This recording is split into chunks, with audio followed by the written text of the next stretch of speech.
Hello, everyone, and welcome back to another episode of Inside LSU Baseball. I am your host, Jason Armstrong, and I'm sure most Tiger fans are not feeling great today after what we watched this past weekend. Really frustrating series, hard to sit through three losses like that. And I know a natural reaction on a Monday is just pretty discouraged, pretty aggravated with this team. And it's the reason why I like to wait, at least get one sleep before jumping on and analyzing the weekend because I get too emotional. So now that I've had that, a night to do that and just dug into the series, watched the games again, the highlights and just looked into the numbers. I think that this will be a very helpful episode to just kind of go through the series, to review what happened, maybe key moments, point out some performances, some trends that maybe you didn't see, weren't thinking about. We're also going to look at kind of what's next, like what can LSU do?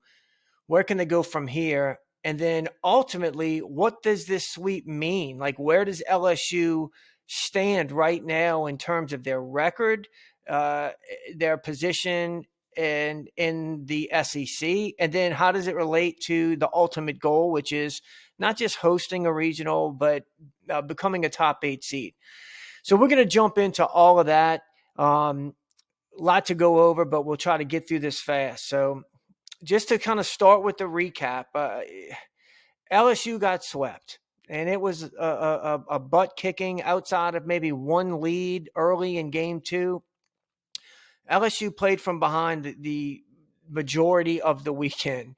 LSU with the three losses falls to 31-6 overall, 10-5 in conference play. And this weekend, it was really about just bad defensive play, especially in the outfield, lackluster offensive performance. I mean, LSU pitched well enough to win at least two games this weekend. It was the hitting, it was the defense, which is very uncharacteristic. That and there were some other things, but those two played a big part in the series. This was the seventh straight road game, which is good news because the next game LSU goes home to face in the midweek McNeese State, which I don't know if this is good news. They're 26-5 and just won their 12th straight game in a row. So going to be a tough test for LSU Tuesday night. And then they're at the box again for a 3-game series with Alabama, who just lost a rubber match to Mississippi State. With the loss to Auburn, Jay Johnson's teams at LSU are now 1-3 in conference series against Auburn. And overall, he's 4-8. Auburn just kind of has Jay Johnson's number for whatever reason. So let's just start with some overall stats that paint a pretty disappointing picture when you look at the series. LSU batted 18 for 96 on the weekend. That is 188. 188. Auburn had 11 more hits in the series, and they batted right under 300. They were 299, which is a really good job against a good pitching staff. LSU was only 4 for 27 with runners in scoring position. That is a 148 average with runners in scoring position. Auburn, on the other hand, was 10 for 28. So they batted 357 with runners in scoring. That's essentially the series right there in a nutshell. Auburn's 3 starting pitchers threw 15 innings and only gave up 1 run. 1 run, had 13 strikeouts. That is a 0.60 ERA. 64 batters for LSU came to the plate against Auburn's 3 starters, and they scored 1 run. And it was just a bad weekend offensively. You would think they could muster more than that off of and I'm assuming that 1 run was Milam's home run. So if you go back 5 games, LSU's offense versus the opposing starting pitcher. 5 games, 24 innings, only 2 earned runs in those games against starting pitchers. That's just not great. They're just not getting off to fast starts. And, your best players were not good this weekend when it comes down to it. So let's start with Friday night. And in the story, Auburn just played well. I mean, they pounded out 13 hits against LSU pitching. And Sam Dutton in his revenge game limited LSU to no runs through 6 innings, and he only allowed 3 hits. I'll be honest with you, this was very surprising to me. I said in the preview that I thought this was a big mismatch. I didn't think that Sam Dutton, after watching him for 3 years pitch for LSU, I just didn't think he had, numbers aside, what he's done this year is great. I didn't think he had what it took. And if I'm being candid, if they played again tomorrow, I would still bet against Sam Dutton. I think that he pitched well, but I would take that matchup any day. Just the stuff he has against our offense. It didn't matter who pitched against our offense this weekend, though. It is the real story. They haven't been good against any starting pitching. So Auburn took the lead by scoring 2 runs in the second inning. And it started with what would have been a routine ground out to second baseman, but we're in a shift. So it's a single. We get the second out, and then Chase Fralick goes down to one knee on a beautiful 0-2 slider from Cade Anderson, and he hits the ball out to left field. And, Auburn's got a tricky left field, the way that the Green Monster plays shallow, but then it gets really deep. But in this case, there's no way to sugarcoat it. Derek Curiel he misplayed this. Rather than taking a drop step and going back on an angle to catch this ball, he almost cut straight across horizontally, towards center field, and then realized, and tried to go back on it. But at this point, he wasn't able to correct his route, and it falls in, and they get 2 runs right there. So you did put pressure on Dutton in the top of the third. Stanfield got on base. He stole second, but then Jared Jones chased a curveball in the dirt and struck out for the third out. Top of fourth inning, LSU made hard contact. I mean, Pearson singled, Ethan Fry lined out to left field, Stephen Milam lined out to right field, and it really seemed like it was just a matter of time. Ultimately, the game was lost in the 5th inning. So Auburn's up 2-0. Cade Anderson gets a leadoff strikeout, then a single, and then they hit a hard ground ball to Tanner Reeves over at third base, and he booted it. And you are out the inning right here at 2-0. That is a double play ball if he comes up with it, and you're out the inning. But instead, they then get a bloop single that falls just over Jared Jones's glove in shallow right field, which would load the bases. And then Ike Irish, Cade Anderson gets behind in the count, and Ike Irish is able to really sit on something and hit a 3-2 bases loaded breaking ball to center field that Chris Stanfield, I think, should have caught. I mean, he went back on the ball, and instead of getting to the wall and finding it with his hand and catching the ball, and this is a field he's familiar with, he almost just kind of kept running back and went up in the air to catch it and kind of fell into the wall. But this was a very catchable ball. So again, you had a couple of opportunities to be out of here 2-0, but instead, just like that, it's 5-0. Cooper Williams winds up coming in for Cade Anderson. They get an RBI single off of another routine ground ball, but we were shifted, so a ground ball to shortstop they wound up scoring on. You're down 6-0. 6-0. Now, just like the third inning, LSU had runners on in the 6th inning. Curiel reached second. He laid down a bunt, got to second, I think, on an errant throw. Ethan Fry ultimately looked at a third strike to end the inning. LSU did close the gap after being down 7-0. They made it 7-3 on an RBI double by Jared Jones that brought home a couple of runs. So you're down 7-3 now in the seventh inning. It was the only hit Jared Jones got all weekend. Auburn got a run back on Maverick Rizzi in the bottom of the seventh. So it's, an 8-3 game. The best part of the entire game for me was watching Jacob Myers, his one inning of work in the eighth inning. He comes out there, he throws 12 pitches, and 8 of them were strikes. We haven't seen anything like that from Jacob Myers all year.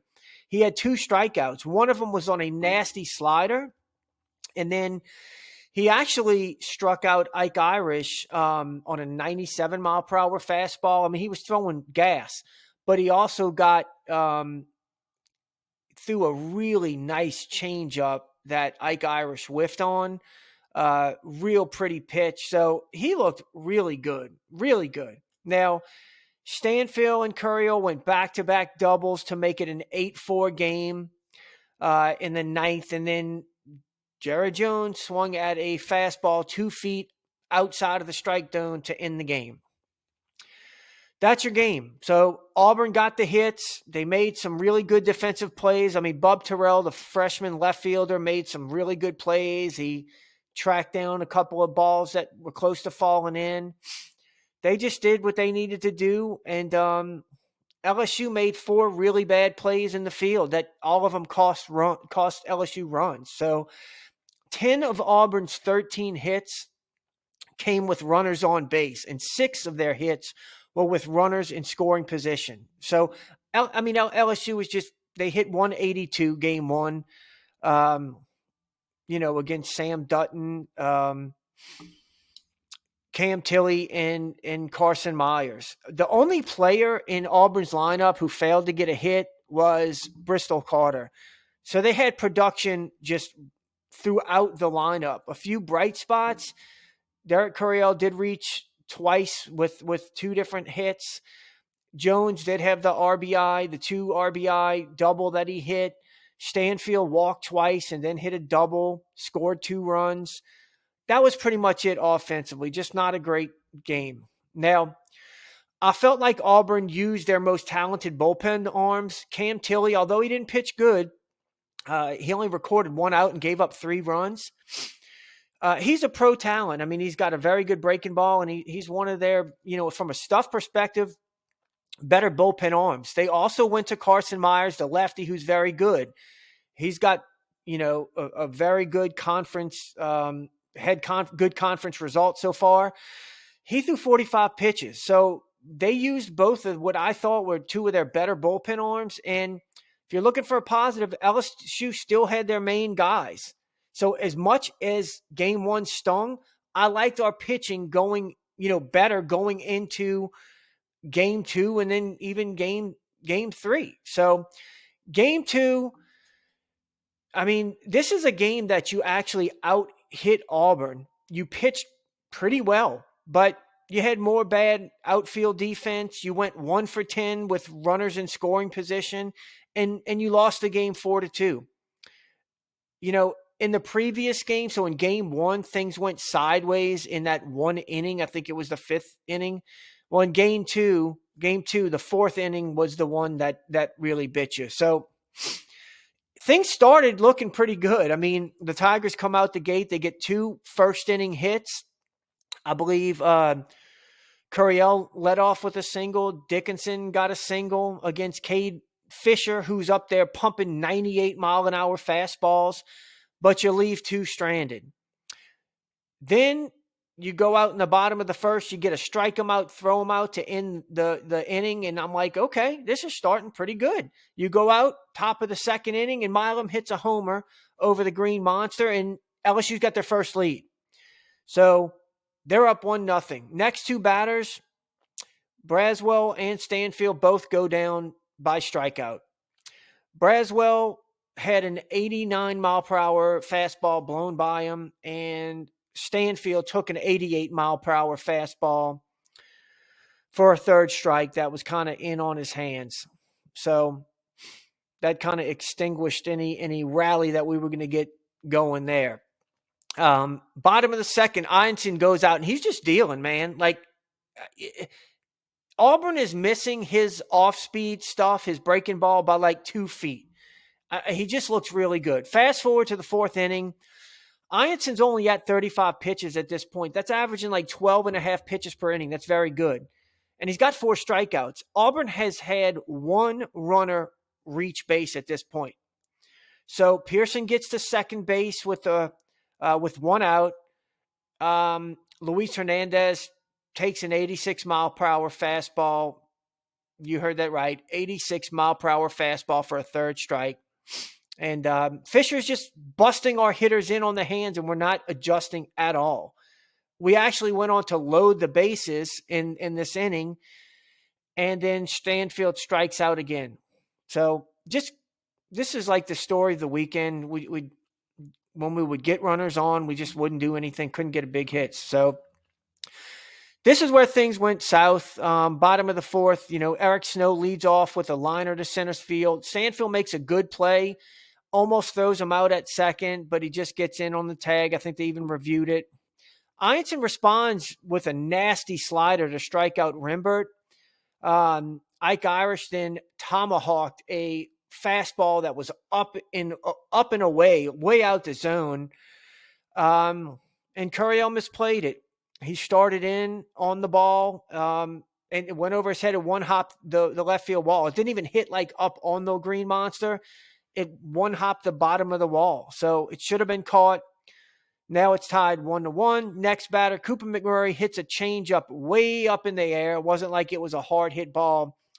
He hit it to center field, and for some reason, Josh Pearson comes darting into view and attempts to make what would have been a decent catch. It hits him in the glove, and he drops it and allows another run to score. This was Chris Stanfield's ball all day long. So more outfield just misjudging balls. The assignments weren't right. And, give Anthony Ianson credit because he strands the runner and he escapes without any more damage. So top of 5, Jared Jones strikes out again, this time on an 88-mile-per-hour fastball that's up and out of the zone. And at this point, I'm now concerned by what I am seeing from Jared Jones.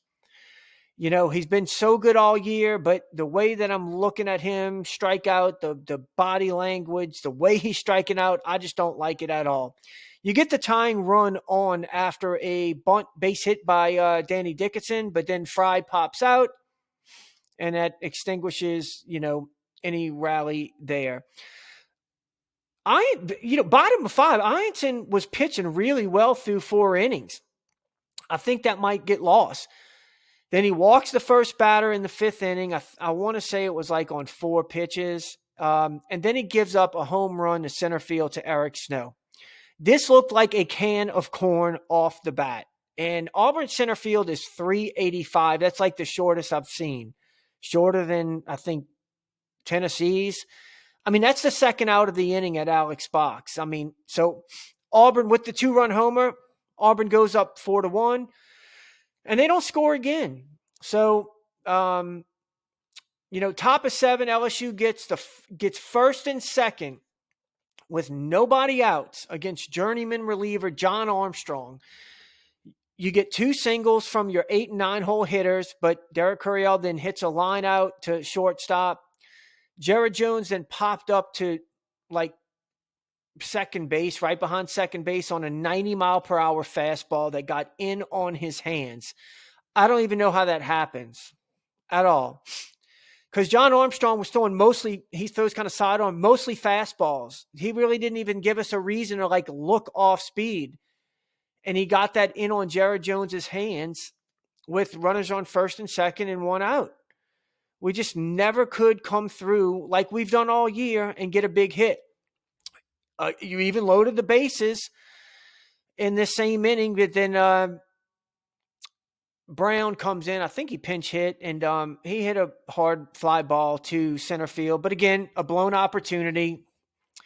Now, the two Connors, Ware, spelled ER, and Binge, spelled with an OR, they held Auburn down for 2 1/3, and then DJ Primo came in and got the last 2 outs in the 8th.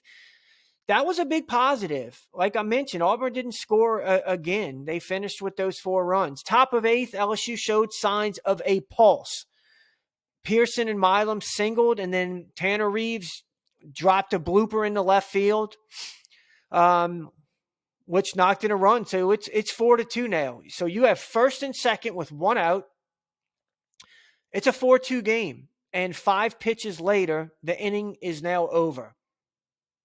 I mean, one of the biggest frustrations, and that was from a fly out and a ground out. One of the biggest frustrations for me this weekend was the caliber of pitching that held LSU down. Ryan Hetzler, who recorded the final 7 outs, I mean, this is the guy throwing 90-mile-per-hour fastballs, incredibly average stuff. And for the most part, that's what LSU saw, was incredibly average. And I'm not trying to sound like a hater, like I'm mad. I've watched a lot of college baseball. There's times when you're playing against a team like Arkansas or Tennessee, and they bring in a guy, or A&M. Think of last year when, A&M would bring in Chris Cortez. You weren't hitting that guy, okay? There was nobody that Auburn brought in the game that you're like, man, we're not going to hit this guy. But that's what you saw all weekend. You just couldn't get it going. Now, they executed pitches, got in on the hands, and they attacked with fastballs. And I don't know how they got away with that, to be honest. Top of the ninth inning, as bad as it's been, LSU is down 4-2 with Jared Jones up. You've got the heart of your lineup up. Game 2, down 2 runs. A lineup hitting over 330 on the year, top 5 in doubles, top 5 in scoring, et cetera, et cetera. And Jones whiffs at an 0-2, 92-mile-an-hour fastball at the letters. They went right at Jared Jones. They didn't even try to get him to chase a pitch. They didn't waste one in the dirt. I mean, Ryan Hetzler should have been in a dogfight in the 9th inning. And instead, it's a 10-pitch inning that was not competitive. I mean, it was 3 up, 3 down, game over. And it's one of those games, again, where it ends and you're just confused. How did that team beat us? Fisher, Armstrong, and Hetzler held us to 2 runs. Now, they only walked 2, which is big. And that helps a lot, but you pitched well. You pitched a good game. I mean, the bottom of Auburn's lineup, their 5 through 9 hitters were 0 for 14. The problem is that Auburn's the heart of their lineup, they were good, and they were 3 for 8 with runners in scoring position. LSU was 1 for 10. That's the difference. That and the bad outfield play that helped them score 2 runs.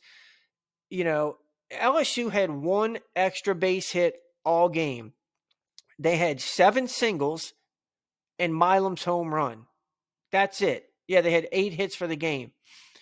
The bottom of the lineup for LSU, their 7, 8, 9-hole hitters went 5 for 10, so that was good. It just, you didn't get anything from your dudes. And Auburn's dudes, the 1 through 4, 7 for 16 with all 4 RBIs. So it's just another frustrating game. So now it's about salvaging a win. Now on Sundays, Auburn had been starting freshman Christian Chatterton. But they made a move last weekend. They pulled him from the starting rotation. He pitched the midweek against Georgia Tech. So now it's Chase Shores versus freshman Alvarez or Andreas Alvarez, who did start the previous week against Bama, and he did not get out of the 3rd inning. He gave up, I want to say, 3 runs in 2 2/3 innings. So not only should you have an advantage with your starting pitchers, but you haven't even used Zach Cowan or Kason Evans yet. So that's a huge advantage. Now, if I told you before Game 3 that Zach Cowan and Kason Evans would combine for 6 scoreless innings, and Auburn would score just one single solitary run from the second inning through the end of the game. So that's one run the last 8 innings. Well, actually, they didn't have to bat, I guess, the last inning, so it was the last 7 innings. Wouldn't you take that scenario and feel pretty confident that LSU would come on top? You would be wrong. LSU dropped the game 3-2. So to sum it up, Shores lasted 2 innings, giving up 3 runs, and LSU had 2 hits and 0 runs entering the 8th inning. Now, LSU did battle back to make it interesting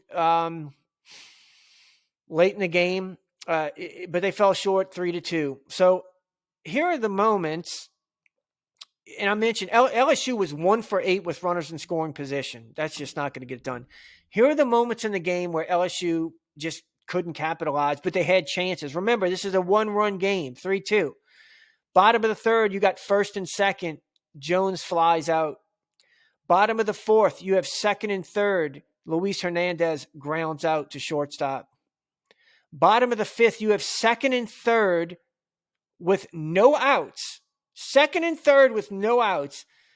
Curiel pops out, or pop up to the infield, I believe it was. Jones strikes out. He chased another fastball out of the zone, and Dickinson struck out on a fastball that was over his head. That's the kind of weekend it was. And then in the bottom of the 8th, the tying run was on first, and Hernandez struck out on a pitch 2 feet outside of the strike zone. I mean, you're down 1 run in the 9th and go 3 up, 3 down in 13 pitches. It's just a frustrating offensive performance, and it was like that the whole weekend. So you hit 143 as a team against their Sunday starter and relief pitchers. Just not going to do it. So to summarize like the weekend statistically, the pitching staff had a 4.50 ERA, only 7 walks. That's good. I mean, that's pretty good. The relievers, so the bullpen, 12 2/3 innings pitched, they gave up 1 run. That is a .71 ERA. That should be good enough to win games, especially when LSU's Achilles heel is their bullpen, if you asked most people. Not this weekend, Cap. They did their job. I mentioned the 18 for 96, so LSU hitting 188 for the weekend. What about 1 home run? That's it. With that short porch in left field, you hit 1 home run. Jared Jones was 1 for 13. Your best hitter was 1 for 13 with 6 strikeouts, bringing his strikeout total to 21 strikeouts to 3 walks in 15 conference games. He has at least 1 strikeout in 13 straight games now. And what worries me is not only how much he's striking out, it's like the quality of the at-bat. 4 of his strikeouts this weekend came with either an 0-2 count or a 1-2 count. So it's like they're going right at him. Strike 1, strike 2, strike 3, or, ball 1, strike 1, strike 2, strike 3. It's not even like he's swinging at everything once they get. There was a little span last year when Tommy Tanks, it wasn't long, where he caught this bug where if you elevated a fastball with 2 strikes, he was done. So that's just something that I have no doubts that Jones will correct that, but it's just he's in one of those funks right now, and everything's mental in baseball. Hernandez was 0 for 9 with 4 strikeouts. Ethan Fry had a tough weekend, 0 for 7. If you want to point to a couple of bright spots or at least some things that were promising, Curiel, he was only 4 for 15, but he did have a hit in each game. He kept his on-base streak going for, what are we now? 31, 37 games. Danny Dickinson was 3 for 11. He had a hit in each game. Chris Stanfield was 3 for 10 with a couple of doubles. He had a couple of walks. So he hit 300 for the weekend. Milam hit 300. He was 3 for 10 with a home run. The big negatives on the weekend would just be the offense against I've mentioned this, an extremely average Auburn pitching staff. I mean, the other negatives were bad outfield play. And then if you were going to point to something, I guess it would be Chase Shores' outing, that short game 3 outing that's just been kind of a big area of concern for a lot of people. Now, there are some positives, or at least I'm going to spin it that way, and I believe this. If you watch that series Sunday, you wanted to kick your dog, you were mad, LSU wasn't going anywhere, you stink, all this stuff. But like, you have to take a step back, and I'm going to just let me tell you a couple of things that I see as I kind of step away. LSU played about as bad as they could this weekend. They scored 8 runs in 3 games. Auburn got all the breaks, all the blue hits. They made all the catches. Everything went right. Every pitcher they brought in was good for the most part. And yet, LSU was still in position to win 2 of the games in the late innings. Game 2, you're down 4-2 in the 8th, and you've got 2, 3, 4 Jones, whoever was Dickinson. I don't remember the batting order of that game. You're down 4-2 in the 8th inning with Jared Jones at the plate to lead off the inning. Very winnable game. Game 3, every batter who came to the plate in the 9th inning was the tying run. So Auburn played pretty much flawless, like I mentioned, and they had to hang on for 2 of the 3 wins. So that's a positive when you play that bad. I mean, look, there's lots of teams that just get skull dragged and get swept in a series, or, just really didn't have a chance of winning. You were, as bad as you played, you were in it. The other thing that I think was a great sign was the LSU bullpen. We always know that Evans and Cowan are going to be good, but being able to run out Jacob Myers, Connor Ware, Cooper Williams, Maverick Rizzi out there in competitive games on the road is huge. And they all responded. And now if you add those guys to, Jaden Newt, who I think he had one setback last outing, but I think he's coming along, William Schmidt, Connor Binge, you're now in business. And let me tell you why that's important in a practical sense. Because sure, you want to have as many good bullpen arms as you can, but like in game 2, Ianson was fine, but I think Jay would have likely pulled him at 82 pitches in the 5th inning with the leadoff batter, Eric Snow, coming back up to see Ianson for the 3rd time, and the previous time he had just doubled off of him. Ianson, I think he'd gotten to 2 outs, and now you've got the top of the lineup coming up, and he's got 82 pitches. But like, when you don't know who else you really have you can trust, and you're going, okay, I can't really pull him this early. I've got to try to get another inning and then see how I can make it through the next, game and a half with Cowan and Evans. That makes you keep guys in too long, and ultimately, Snow hits a home run and puts them up 4-1. But what if you would have right there been able to go to somebody else? William Schmidt with the game 2-1, and he bridges, till you get to the next guy. That's the importance of having these other guys step up and being able to go to them. And I thought pretty much all of them were good. I mean, they really were good. So that's a valuable lesson that can help you down the road. As great as it is to win series and only use 5 pitchers, when you're looking at the long game, sure, you want to win the series, but there's something to be said for being able to get guys in there that you wouldn't have otherwise used. You weren't going to use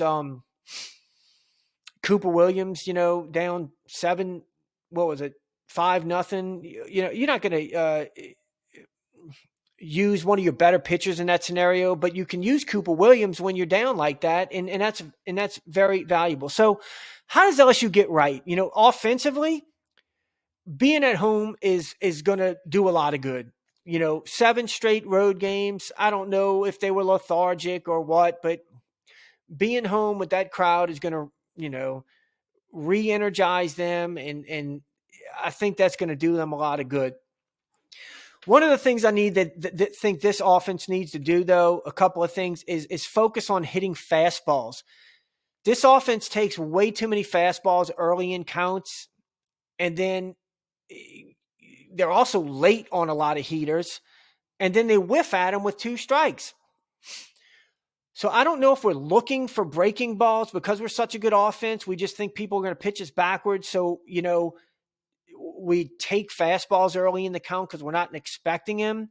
And we're getting behind. Like, we have to be able to hit fastballs, because fighting off 1-2 breaking balls in this conference, or, 2-2 breaking balls, 0-2, you're not going to make a living doing that. You got to get back to just being able to jump on fastballs, looking fastballs, and driving them. The other thing is we got to start manufacturing runs. LSU's offense averaged 2.7 runs per game over the last 4 conference games. In 7 straight games, you have not scored a first inning run. Last time you scored in the first inning was against Louisiana Tech. So what do you do when you're not scoring runs, man? You got to manufacture runs, like bunt, steal, hit and run. We're not hitting for power. And Jay Johnson's talked about this team, that he loves them, that they can do lots of things, win any kind of game. Well, there was a bunch of times in this weekend where it was like, you got a leadoff guy on. Like, you got leadoff hitters on a good bit of time in a couple of the games in the series. Didn't bunt anybody over, no steals, no hit and runs. Like, if a catcher throws runners out, I don't remember if it's like 30% of the time he's doing well. That might be really well. Make them throw you out. Like, we need to get guys in scoring position and, like, just get runs. Like, it's at that level right now where we just need to get that confidence of getting on the board. Extra base hits, I went and looked at it in conference play. And when your 9-hole hitter is leading the team with 10 extra base hits, now they're all doubles. That's not what you would expect your 9-hole hitter to be leading the team. Stanfield has 10 extra base hits. Hernandez has 4 extra base hits in conference play. He's your 7-hole hitter. Curiel has 7, and he's got like a few home runs, few doubles. Dickinson, same thing, 7. Milam, 7 extra base hits, few home runs, few doubles. Jared Jones has 3 extra base hits in 15 conference games. And, like, we need him to not only hit the ball, but we need that power. I mean, last year Jones hit 9 home runs in conference. He's at 1 right now, halfway through. So really behind schedule.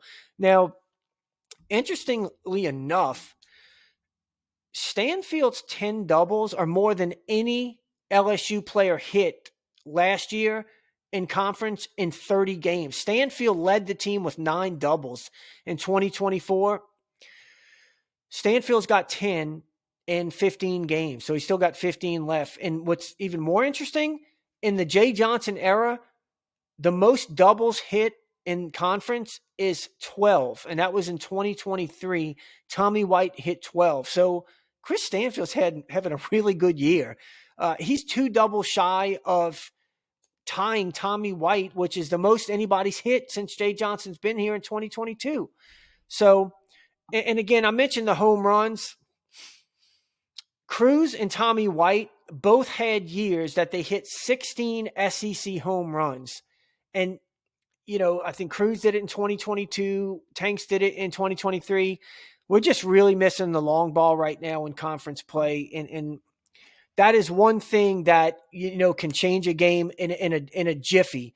In a jiffy is a home run, and right now, that's something that we just really, really need. Now, um, replacing Chase Shores for Cowan is something that everybody is talking about now, and here's my take. If you want to go game 3 TBA, see what happens the first 2 games of the series, I'm good with that. I'm completely good with that. If you want to see, hey, if games 1 and 2, if we can get away with not using Zach Cowan, and you want to start him game 3, like the scenario you were in this past weekend, knock yourself out. Knock yourself out. As long as you don't pitch the first 2 games differently because you're trying to save Cowan, like you got to go win those 2 games. But I'm fine with that. I think the question becomes, is it more valuable to let Shores get you as many innings as he can while limiting runs to get you to a point where you can bring your relievers in? Or do you let Cowan go out there and succeed for 5, 6, 7 innings and then turn to a guy like Shores who can come in throwing 99, and you're asking less of him. You're asking him to get you maybe an inning or 2. I can see the value in both, but let me just tell you this. Regardless, Chase Shores starts are not the problem. And the reason I say that is because listen to these 3 Chase Shores starts. Against Texas, on the Sunday start or game 3 start when Chase Shores started, LSU scored 2 runs. Chase Shores start against Oklahoma, LSU scored 3 runs. Against Auburn, 2 runs. These are Sundays in the SEC when you're supposed to be facing the other teams like their third starter or even like a bullpen day, whatever it is. So it's not really Chase Shores that's the problem. You're not giving him any support. So like you can complain about Chase Shores all you want. We're not scoring runs when in the games that he's happened to start. I mean, we did 1 game, I think, against State, but that was an anomaly. You've got to be able to score runs, and we're just not helping. I mean, I think that Chase Shores would have stayed in longer if you weren't in a situation this week where you lost the first 2 games and you still had Cowan and Evans ready to go. Does he go out there and battle another 2 innings and maybe give you 4 innings, 3 runs? Maybe. But pulling him right there, I mean, it looks bad on his line and all that stuff. But anyway, so let's wrap with this. You are 10-5 at the halfway point in conference play, and the magic number is 19 for a top 8 seed. Now, it's tricky because RPI comes into that factors in. I say you're shooting for 19 wins to become a top 8 seed, meaning you host a regional, and if you win it, you host a super regional.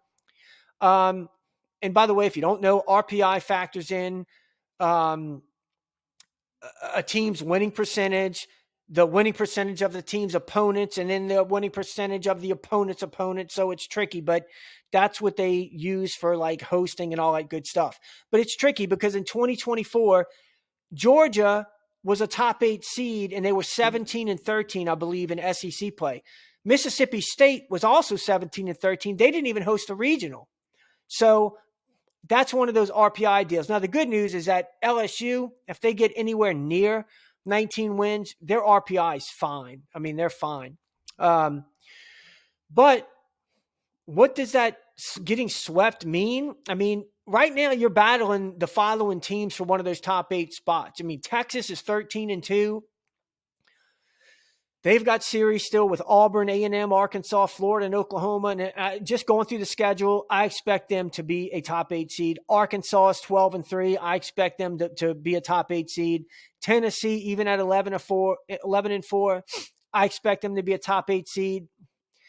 I don't know that I believe Georgia is going to be a top 8 seed. But then you got teams like UCLA that looked really good right now out of the Big Ten for a top 8 seed. Clemson is the number 3 team in the country. I mean, their RPI is very high. Georgia Tech, I mean, that's a top 8 seed potentially. And then you got some of those that are on the outside battle, like Oregon State, Florida State. So that's 1, 2, 3, 4, 5.